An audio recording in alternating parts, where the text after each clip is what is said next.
മാധ്യമം പോഡ്കാസ്റ്റ്. മാധ്യമം editorial 2026 June 6 ശനി. ആരോഗ്യരംഗത്തെ നേട്ടങ്ങൾക്കിടയിലും ജീവിതശൈലി രോഗങ്ങളുടെ വ്യാപനത്തിൽ കേരളം വലിയൊരു പ്രതിസന്ധി നേരിടുമ്പോൾ പുതിയ ദേശീയ കുടുംബാരോഗ്യ സർവേ റിപ്പോർട്ടിന്റെ പശ്ചാത്തലത്തിൽ അധികാരികൾ അടിയന്തര പ്രതിരോധ നടപടികൾ സ്വീകരിക്കേണ്ടതിന്റെ അനിവാര്യത ചർച്ച ചെയ്യുന്നതാണ് ഇന്നത്തെ എഡിറ്റോറിയൽ. ജീവിതശൈലി രോഗങ്ങളുടെ തലസ്ഥാനമായി കേരളം മാറുമ്പോൾ പൊതുജനാരോഗ്യ രംഗത്ത് കേരളം കൈവരിച്ച നേട്ടങ്ങൾ സമാനതകളില്ലാത്തതാണെങ്കിലും തുടർച്ചയായി ഉണ്ടാവുന്ന പകർച്ചവ്യാധികളുടെയും പുതിയ രോഗങ്ങളുടെയും പശ്ചാത്തലത്തിൽ പലതരത്തിലുള്ള വിശകലനങ്ങളും വിമർശനങ്ങളും ആരോഗ്യ മോഡലിനെക്കുറിച്ച് ഉയർന്നു വരാറുണ്ട്. മാതൃശിശു മരണനിരക്ക്, ആയുർദൈർഘ്യം, വാക്സിനേഷൻ നിരക്ക് തുടങ്ങി ആരോഗ്യ മേഖലയുമായി ബന്ധപ്പെട്ട ഏത് സൂചകങ്ങൾ പരിശോധിച്ചാലും ഇതര സംസ്ഥാനങ്ങളെക്കാൾ എത്രയോ മികച്ച പ്രകടനമാണ് കേരളത്തിൻ്റേത് എന്നതിൽ തർക്കമുണ്ടാകാനിടയില്ല. എന്നല്ല, ഈ പ്രകടനം പലപ്പോഴും ലോകത്ത് തന്നെ ഒന്നാമെന്നുള്ള സ്കാൻഡിനേവിയൻ രാജ്യങ്ങളുമായി കിടപിടിക്കുന്നതുമാണ്. അപ്പോഴും മൗലികമായ ചില ദൗർബല്യങ്ങൾ കേരളത്തിൻ്റെ ആരോഗ്യ മോഡലിനുള്ളതായി കാണാം. ആരോഗ്യ സംവിധാനങ്ങളുടെയും സൗകര്യങ്ങളുടെയും വിതരണത്തിലെ അശാസ്ത്രീയതയാണ് ഒന്ന്. തിരുവിതാംകൂറിൽ നിന്ന് മലബാറിലേക്ക് എത്തുമ്പോൾ സംവിധാനങ്ങളും സൗകര്യങ്ങളുമെല്ലാം കുറഞ്ഞു വരുന്നു എന്നത് ഈ മോഡലിൻ്റെ ചരിത്രപരമായ ന്യൂനതയാണ്. വർത്തമാനകാലത്ത് കേരളം അനുഭവിക്കുന്ന മറ്റൊരു പ്രധാന ആരോഗ്യ പ്രശ്നം പകർച്ചേതര വ്യാധികൾ അഥവാ NCD നിയന്ത്രിക്കാനാവാത്തതാണ്. NCDകൾ പലതരമുണ്ട്. അർബുദം, പ്രമേഹം, ഹൃദ്രോഗം, ആസ്മ പോലുള്ള ക്രോണിക് റെസ്പിറേറ്ററി ഡിസീസസ് അഥവാ COPD ആണ് ഏറ്റവും പ്രധാനപ്പെട്ട NCDകൾ. ലോകത്ത് പ്രതിവർഷം 4.1 കോടി മനുഷ്യർ പലവിധ NCD കാരണം മരണപ്പെടുന്നുവെന്നാണ് ലോകാരോഗ്യ സംഘടനയുടെ കണക്ക്.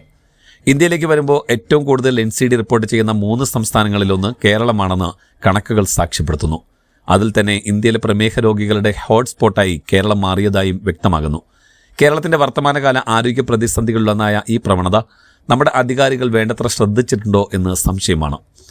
കേരളത്തിലെ ഈ ആരോഗ്യ പ്രതിസന്ധിയെക്കുറിച്ച് കൃത്യമായ മുന്നറിയിപ്പ് നൽകുന്നതാണ് ദേശീയ കുടുംബാരോഗ്യ സർവേ റിപ്പോർട്ടിൻ്റെ പുതിയ പതിപ്പ് NFHS 6. ആരോഗ്യം, ജനസംഖ്യ, പോഷകാഹാരം, കുടുംബക്ഷേമം എന്നിവ സംബന്ധിച്ച് രാജ്യത്ത് ലഭ്യമാകുന്ന ഏറ്റവും വിശ്വസനീയവും ആധികാരികവുമായ ഡേറ്റയാണ് കുടുംബാരോഗ്യ സർവേ റിപ്പോർട്ട്. 2023-24 കാലത്ത് നടത്തിയ സർവേകളുടെ അടിസ്ഥാനത്തിൽ തയ്യാറാക്കപ്പെട്ട റിപ്പോർട്ടിൽ കേരളത്തിൻ്റെ സാമൂഹിക ആരോഗ്യ വർത്തമാനം കൃത്യമായി അനാവരണം ചെയ്യുന്നുണ്ട്. റിപ്പോർട്ടിൽ കേരളത്തിന് 2 മുഖങ്ങളുണ്ട്. ഉയർന്ന വിദ്യാഭ്യാസം, കുറഞ്ഞ ശിശുവിവാഹം, മികച്ച മാതൃശിശു ആരോഗ്യ സേവനങ്ങൾ, സർവ്വസാധാരണ ബാങ്കിംഗ്, സ്ത്രീ ശാക്തീകരണം തുടങ്ങി പതിവ് വിജയഗാഥകളുടേതാണ് ആദ്യത്തേത്. പ്രമേഹം, രക്തസമ്മർദ്ദം, അമിതവണ്ണം തുടങ്ങിയ ജീവിതശൈലി രോഗങ്ങളുടെ വ്യാപനമാണ് മറ്റൊരു മുഖം. ആദ്യത്തേതിൽ ഒരർത്ഥത്തിൽ അത്ഭുതമില്ല. കാലങ്ങളായി കേരളം കൈവരിച്ച നേട്ടങ്ങളുടെ തുടർച്ചയാണത്. എന്നാൽ രണ്ടാമത്തേത് അങ്ങനെയല്ല. നാം കൈവരിച്ച നേട്ടങ്ങളെ നഷ്ടപ്പെടുത്താൻ പര്യാപ്തമായ വലിയ അപകടങ്ങൾ അതിൽ പതിയിരിപ്പുണ്ട്. നമ്മുടെ സംസ്ഥാനത്ത് ഏതാണ്ട് 5-1 പേരും പ്രമേഹ രോഗികളാണെന്നാണ് റിപ്പോർട്ടിൽ പറയുന്നത്. 28% സ്ത്രീകളും 31% പുരുഷന്മാരും കേരളത്തിൽ പ്രമേഹ മരുന്ന് കഴിക്കുന്നുണ്ട്. ദേശീയ തലത്തിൽ ഇത് ശരാശരി 17%ആണെന്നറിയുക. 1991 കേരളത്തിൽ ലക്ഷത്തിൽ ഏതാണ്ട് 35 പേർ മാത്രമാണ് പ്രമേഹം കാരണം മരണപ്പെട്ടിരുന്നത്. 2022 അത് 70-ലെത്തി. അഥവാ 3 പതിറ്റാണ്ടിനിടെ പ്രമേഹ മരണം ഇരട്ടിയായി. ഏതാനും വർഷം മുമ്പ് പ്രമുഖ മെഡിക്കൽ ജേണലായ ലാൻസെറ്റ് ഈ കണക്കുകളെ സാധൂകരിക്കുന്ന ഒരു പഠനം പ്രസിദ്ധീകരിക്കുന്നു. ഗ്രാമ നഗര വ്യത്യാസമില്ലാതെ കേരളത്തിൽ പ്രമേഹം വ്യാപിച്ചുകൊണ്ടിരിക്കുന്നു എന്നതായിരുന്നു പ്രസ്തുത പഠനത്തിൻ്റെ കണ്ടെത്തൽ. സംസ്ഥാനത്തെ 20 വയസ്സിന് മുകളിലുള്ള പകുതി പേരും രോഗഭീഷണിയിലാത്രേ. മുമ്പ് 50 വയസ്സിന് മുകളിലുള്ളവരിലാണ് രോഗം കണ്ടിരുന്നതെങ്കിൽ ഇപ്പോഴത് 30 മുതലേ കണ്ടുവരുന്നു. നമ്മുടെ ജനസംഖ്യാ വിതരണത്തിലെ ഏറ്റക്കുറച്ചിലുകൾ കൂടി പരിഗണിക്കുമ്പോൾ ഇവിടെ മറ്റൊരു പ്രശ്നം കൂടി ഉയർന്നു വരുന്നുണ്ട്. കേരളത്തിൽ ആയുർദൈർഘ്യം കൂടുതലാണെന്നതിനാൽ ഇവിടെ 5-1 പേരും വയോധികരാണ്. ജനനനിരക്കാകട്ടെ കുറയുകയും ചെയ്തിരിക്കുന്നു. മറ്റൊരർത്ഥത്തിൽ കേരളത്തിൽ കുട്ടികളും യുവാക്കളും കുറയുകയാണ്. ഈ യുവാക്കളിൽ വലിയൊരു ശതമാനം പ്രമേഹം പോലുള്ള ജീവിതശൈലി രോഗങ്ങൾക്ക് അടിമപ്പെടുകയും ചെയ്യുന്നു. ഇത് ഭാവി കേരളത്തിൽ ഗുരുതരമായ പ്രത്യാഘാതമാണ് സൃഷ്ടിക്കുക. ഇതിനെ പ്രതിരോധിക്കുന്നതിനുള്ള സമയം യഥാർത്ഥത്തിൽ അതിക്രമിച്ചിരിക്കുകയാണ്.